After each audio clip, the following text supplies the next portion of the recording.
When you saw him on the screen, you got it, wow! I was just so immersed and left with nothing, basically, and I just wrote, wow. I feel like Chani would probably just post a lot of pictures of sunset. They would get banned. Yeah. Yeah, it would be some kinky stuff, I'm sure. My name is Iman Usman. I represent Cinema 21. Welcome to this exclusive interview with the cast and director, Dune Part 2. Before I start, I just want to share my experience of watching Dune Part 2 a few days ago. I came to the theater with already, high expectations and preparing a note, thinking about what questions I'm gonna ask and then like highlights from the movie. And I was just so immersed and left with nothing, basically, and I just wrote, wow. so That's a nice compliment. So my first question to you, if you had to survive in the days of like the characters in the Dune universe, what essential item would you bring to survive other than a water bottle? If we follow the logic of the book, you have to have a still suit. Because with a still suit, you can recycle your water, which I think is one of the most beautiful suit that recycles your water. Sounds disgusting, but it's the only way to survive in those harsh conditions. How did you approach adapting the story from the source material, at the same time staying true to the spirit of the story? Is there any particular challenge that you find? Yeah, but first of all, there are multiple challenges. The first one was to make sure that the part 2 will be an autonomous movie. It will not require, the audience will not have to necessarily have seen part 1 to enjoy part 2. Of course, it's a better idea if you have seen part 1. Yeah. I've seen part 1, but the idea was to make sure that if someone has no idea and that didn't see part 1, could still enjoy part 2, but just by having enough information at the beginning of the movie to make the bridge. The other challenge that I had is that to make sure that I will be truthful to Frank Herbert's initial ideas. When he wrote, the first book was released, Frank Herbert was disappointed how people perceived that Paul Atreides was a hero. For him, it was not, he didn't want to make a celebration of Paul, he wanted it to be a cautionary tale regarding messianic figures, charismatic leaders, to make sure that people will understand his point of view on the story. Knowing that, I transform a little bit the second half of the book, making Chani a more prominent character that helped me to have a critical point of view on Paul. It's very important. We believe in Fremen.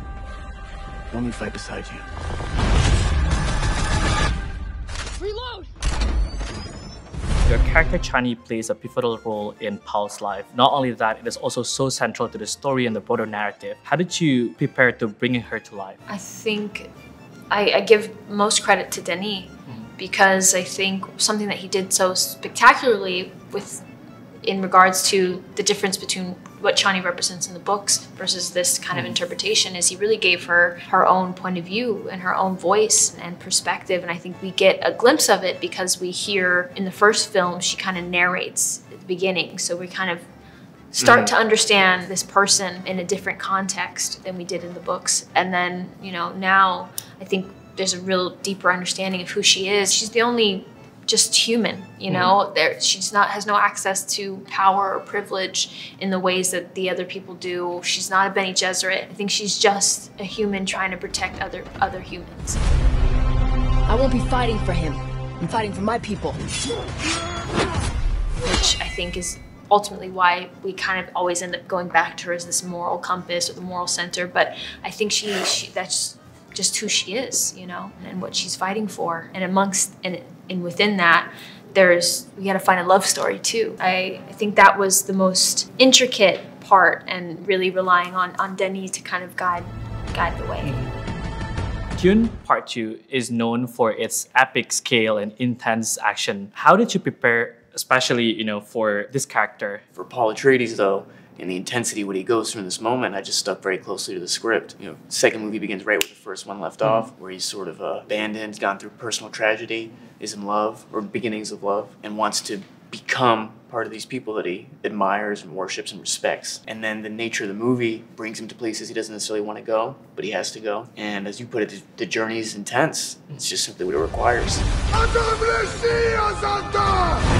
The film received a widespread acclaim for its stunning visuals and also the immersive world building, right? Here are the nominees for achievement in visual effects. And the Oscar goes to Dune. How does the Dune Part 2 build upon the visual language that you have put on the Part 1, especially regarding the visual and the aesthetics? I asked my production designer to make sure that we will never have a feeling of déjà vu.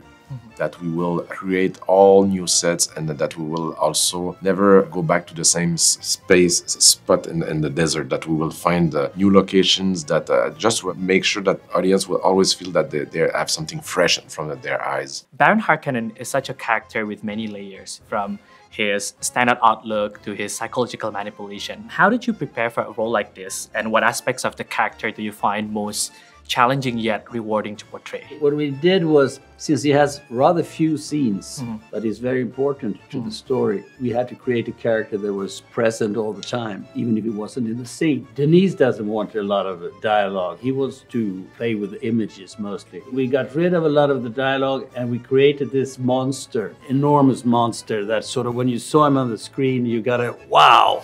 And then you remember it. Psychologically, it wasn't that important to do anything with him, except that you made sure that the makeup was thin enough around the eyes and the mouth so you could express yourself through it. Yeah, and what I noticed also, like the costume and the makeup design for Baron Harkonnen is quite elaborate, right?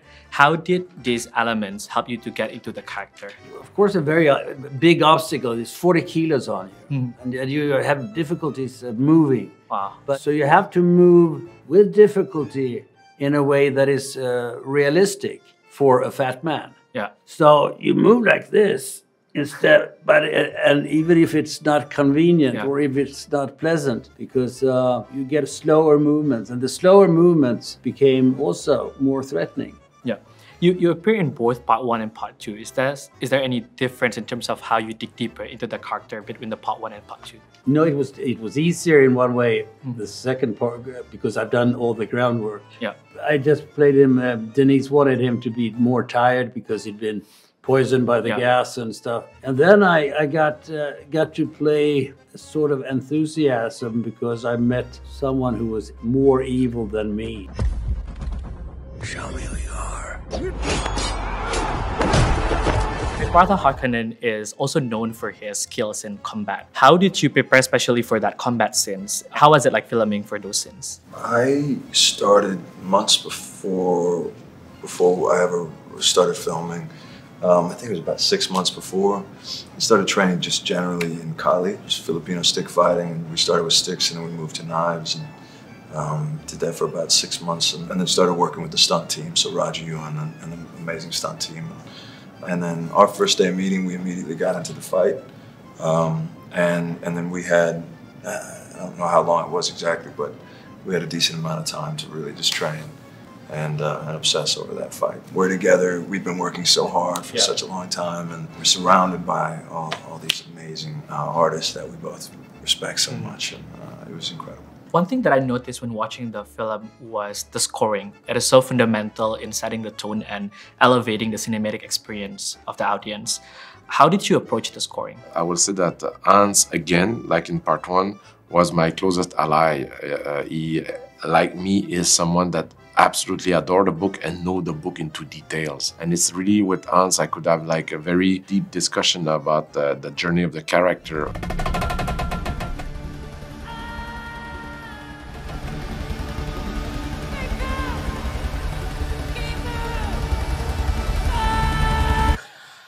For me, music in Dune is my most powerful tool as a filmmaker, and I never used music like that before.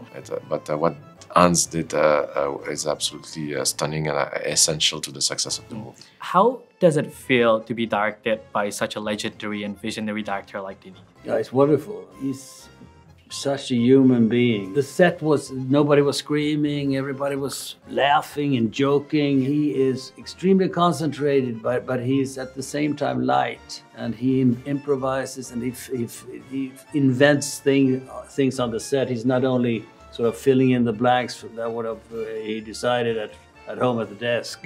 So as we all know, Indonesia is one of the largest social media users. So I'm just wondering, if your character had an Instagram account, what kind of posts would they share, and who do you think would have the most followers? Kind of stuff would they share? I feel like Chani would probably just post a lot of pictures of sunset, and I think it would probably be a quite small Instagram, probably private. They would get banned. Yeah. Yeah, it would be some kinky stuff. Well, I think Paul would also have a private account, being a young royal. Indeed. Lastly, do you have any final say to Indonesian fans who are eagerly waiting for this release? And we can't wait for Indonesian fans to see Dune Part 2. I've been to Indonesia many years ago, and I absolutely adore the country.